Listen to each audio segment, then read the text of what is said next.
February 7th, the Germans blew the dikes and flooded the area. The regiment was in Germany, but it was difficult to support the 7th Brigade because of flooding. The 16th Battery at one point fired its guns in several feet of water. The troops were then transported in an amphibious vehicle called the Buffalo. The moment came in early February 1945, the 7th of February, when they started Operation Veritable. Veritable was the attack from Nijmegen and Groesbeek by the combined British-Canadian forces to capture the city of Cleve and the Reichswald Forest. It was a very harsh fight. It took 3 weeks. Germans destroyed some dikes, so big areas were flooded for about a meter high. So that's a logistical nightmare for a modern army like the British-Canadian combined forces. Yes, he talks about the nickname the 12th had, water rats. He said they were wet.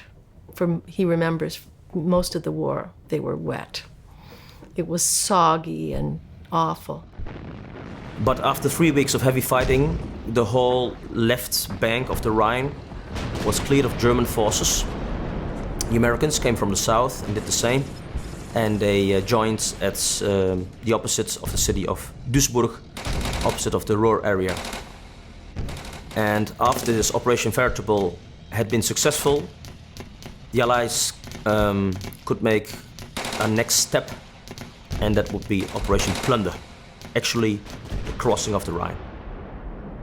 The 12th Field Artillery especially were the first who entered Germany, the first artillery units of the Canadian Army who entered Germany, the first Canadian artillery unit who shot on German soil and who shot on German objectives. So that made them very proud.